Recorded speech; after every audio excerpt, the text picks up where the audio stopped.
Hello everyone, welcome to the English Pathshala. Today we will see the explanation of the poem Rain on the Roof written by Coates Kinney. As the title suggests, this poem is about rain.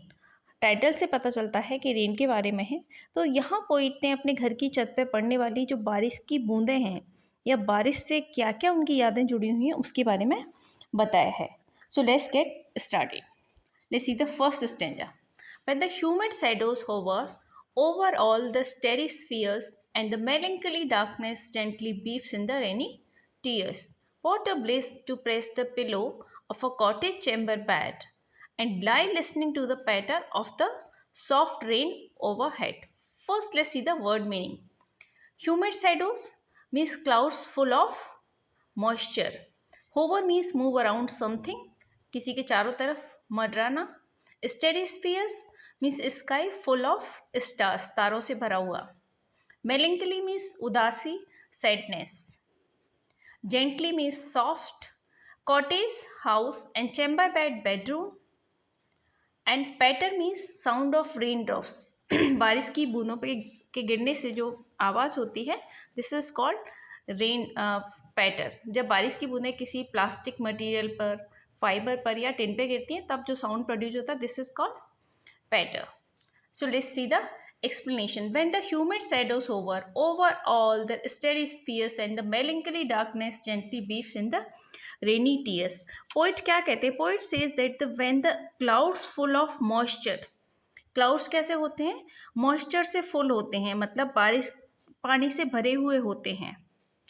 And move around the sky which is full of stars, जो कि sky star से भरा हुआ है, उसके चारों तरफ जब फैल जाते हैं या उसको घेर लेते हैं, इट ब्रिंग्स रेन, तो क्या होता है? बारिश आती है. And it seems that the sad dark night is crying in the form of droplets. और पोइट कहते हैं कि कैसा लगता है? ऐसा लगता है कि जो उदास रात है, जो सैड डार्क नाइट है, वो रो रही है. जो ड्रॉपलेट्स हैं, जो बारिश की जो बूंदें हैं, वो क्या है? उस उदास रात के, उस उदास नाइट के क्या है? आंसू हैं. आगे पोइट कहते हैं, what a bliss to press the pillow of a cottage chamber bed and lie listening to the patter of the soft rain overhead. Poet feels joy while putting his head on the pillow of his bed in his room and listening to the sound of the raindrops falling on the roof. Poet अपने bedroom में लेटे हुए हैं और उन्होंने अपने pillow पे अपना सिर रखा हुआ है और अपने चैम्बर में जो बारिश की बूंदों की जो आवाज़ आ रही है, बेड पे लेटे उनको जो आप साउंड सुनाई दे रही है, उनकी छत पे जो बारिश की बूंदें पड़ रही हैं, जो आवाज़ आ रही है, पोइट उसको एन्जॉय कर रहे हैं, पोइट को उससे सुनने में आनंद. Second stanza. Every tinkle on the singles has an echo in the heart and 1,000 dreamy fancies into busy being start and 1,000 recollections weave their air threads into boof as I listen to the patter of the rain upon the roof. Let's see the word meaning. Tinkle, short ringing sound, जो खन खन की आवाज़ होती है. Singles, rectangular wooden tiles. Echo, repeated sound. Fancies, imagination, कल्पनाएं. Busy being, human being के लिए यूज़ किया है, यहाँ स्पेशली पोइट ने अपने लिए यूज़ किया है. Recollections, old memories. And boof here, baft. Let's see the explanation.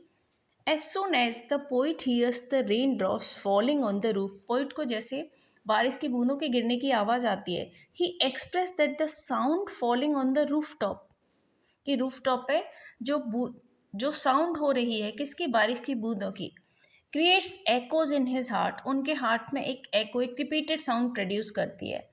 And in his dreams he makes some fancy imagination, और वो अपने सपनों में खोकर क्या करते हैं? कल्पनाएं करना शुरू कर देते हैं. And 1,000 recollections weave their air threads into boof as I listen to the patter of the rain upon the roof. He also tries to collect and cherish the sweet memories of the past. Poet उस आवाज़ को सुनने से वो इतनी healing है, उनके लिए इतनी सूदिंग है, तो पोइट क्या करते हैं?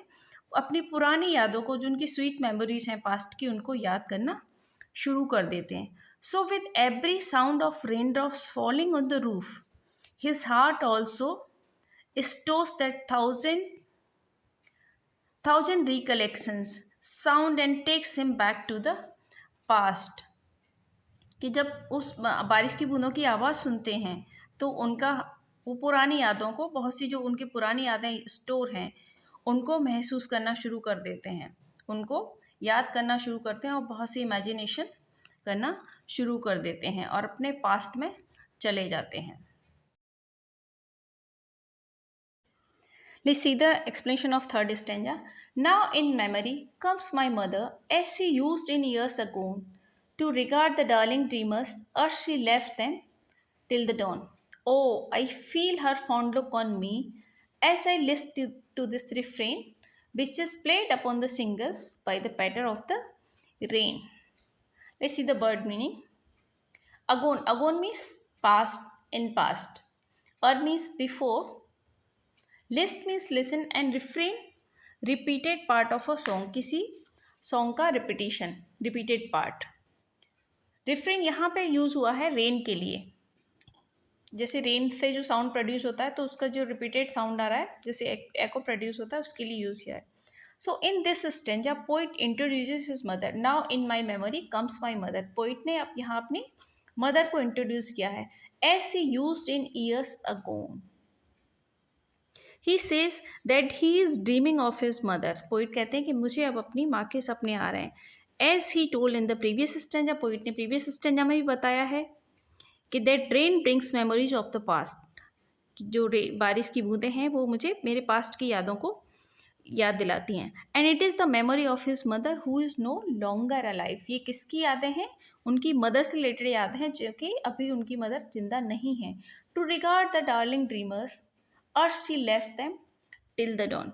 पोइट सेज कि in the past she use to love him a lot, कि पास्ट में जब मेरी माँ जिंदा थी then she use to love me a lot, मुझे बहुत प्यार करती थी।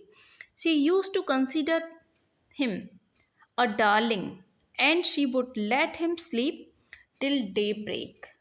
वो उनको बहुत प्यार करती थी और बहुत ही उनको डार्लिंग मतलब एक लाडला समझा करती थी और उनको इस वजह से वो डे ब्रेक तक में सुबह होने तक उनको सोने दिया करती थी। Oh I feel her fond look on me as I list to this refrain.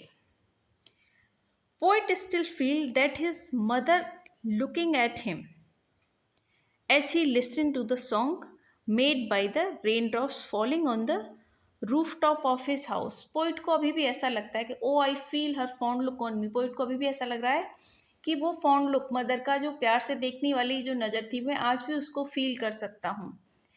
जिस तरीके से जब बारिश की बूंदों से जो आवाज़ होती है, जो एको प्रोड्यूस होता है, जो रिपीटेड साउंड आता है, उसको सुनने से मुझे ऐसा फील होता है कि मेरी माँ आज भी मुझे प्यार से देख रही है। Which played upon the singers by the patter of the rain, कि बारिश की बूंदों के गिरने से, जो रेन ड्रॉप्स के गिरने से आवाज़ हो रही है मेरे रूम की छत पर, उससे मुझे ऐसा लगता है कि मेरी माँ आज भी मुझे प्यार से देख रही है। So what you observe in this sentence? It seems the two emotions of the poet. Poet के दो इमोशंस यहाँ पे कि सॉरो है और एक जॉय, दोनों ही एक साथ स्टक कर रहे हैं पोइट को। The poet feels the Joy when he think about the love of his mother. Poet को जॉय कब फील होता है? जब वो अपनी माँ के प्यार के बारे में सोचते हैं। And however at the same time he misses the love now and that's why sad as well. Poet अपनी माँ के प्यार को मिस करते हैं, that's why he becomes sad. Poetic devices, first देखते हैं राइम स्कीम। राइम स्कीम क्या होता है? Rhyming pattern at the end of line. First देखते हैं hover, A spheres B, darkness C and tears को बी देंगे क्योंकि spheres and B tears rhyme कर रहे हैं। Pillow D, bed E and patter F and overhead और bed rhyme कर रहे हैं तो यहाँ ई, तो राइम स्कीम क्या हुआ? A B C B D E F E. Next जो डिवाइस है वो है एलिटेशन। एलिटेशन क्या होता है? Repetition of same sound in two और more than two consecutive words, दो या दो से ज़्यादा वर्ड्स का सेम साउंड से रिपीटिशन होना। फर्स्ट लाइन में देखते हैं यहाँ पर ह्यूमिड होवर, तो ह्यूमिड होवर में क्या रिपीट हो रहा है? H sound. सेकेंड लाइन में स्टेडी स्पियर्स, स्टेडी स्पियर्स में क्या रिपीट हो रहा है? S sound. And fifth line में press pillow, P sound repeat हो रहा है। एंड सेवेंथ लाइन में लाई लिसनिंग में एल साउंड रिपीट हो रहा है। नेक्स्ट डिवाइस है ऑनमाटपिया। ऑनमाटपिया कौन सा होता है? जहाँ साउंड वर्ड्स होते हैं, जैसे पैटर, तो पैटर साउंड वर्ड है, तो पैटर यहाँ पे ऑनमाटपिया है। नेक्स्ट है पर्सोनिफिकेशन। पर्सोनिफिकेशन डिवाइस होता है कि when the non living thing, किसी नॉन लिविंग बीइंग को ह्यूमन बीइंग की तरह ट्रीट किया जाता है, लिविंग बीइंग की तरह ट्रीट किया जाता है, दिस इज कॉल्ड पर्सोनिफिकेशन। तो यहाँ पर डार्कनेस क्या है? डार्कनेस को सैड कहा गया है, तो डार्कनेस को एज ए ह्यूमन, अब सैड कौन होता है? लिविंग बीइंग ही सैड हो सकते हैं ना, सो दैट्स वाई डार्कनेस यहाँ पे क्या है? पर्सोनिफिकेशन।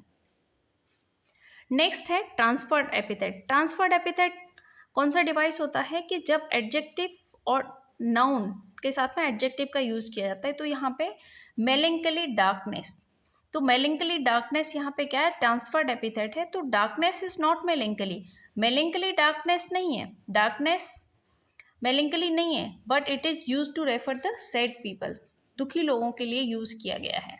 सेकेंड स्टैंजा में भी एलिटेशन का यूज हुआ है। फोर्थ लाइन में देखिए, इनटू बिजी बीइंग, तो बिजी बीइंग में बी साउंड का रिपीटिशन हो रहा है। वहीं सिक्स लाइन में देयर थ्रेड्स में टी साउंड का रिपीटिशन है, एंड लास्ट लाइन में रेन रूफ में आर साउंड का रिपीटिशन है। नेक्स्ट जो डिवाइस है वही ऑनमाटपिया। ऑनमाटपिया का यूज़ पूरी पोएम में ही हुआ है, जैसे टिंकल एंड पैटर के फॉर्म में। नेक्स्ट है पर्सोनिफिकेशन। पर्सोनिफिकेशन देखिए यहाँ पर recollection and 1000 recollections weave their air threads into woof, तो यहाँ रिकलेक्शंस को एज ए ह्यूमन ट्रीट किया गया है। अब जो वीव करने का काम करता है, जो अगर कुछ कहानियाँ बुनने का काम है, वो किसका? ह्यूमन बीइंग करते हैं, तो रिकलेक्शंस को यहाँ पे पर्सोनिफाई किया गया है। नेक्स्ट है transferred epithet. Transferred epithet dreamy fancies. अब यहाँ ड्रीमी फैंसीज का मीन्स क्या है? Does not mean that the fancies are dreamy, यहाँ फैंसीज ड्रीमी नहीं है, but it refers to the people who dream, जो ड्रीम करते हैं उनके लिए यूज किया गया है। So in third stanza alliteration device है, थर्ड स्टेंजा में भी। In first line memory comes my mother, तो यहाँ एम साउंड का रिपीटिशन है, memory my mother. Third line में भी एलिटेशन है, डार्लिंग ड्रीमर्स। ऑनमाटपिया पूरी ही पोम में है। So with this I come to an end of this poem. If you like the video then please like, comment, share and subscribe.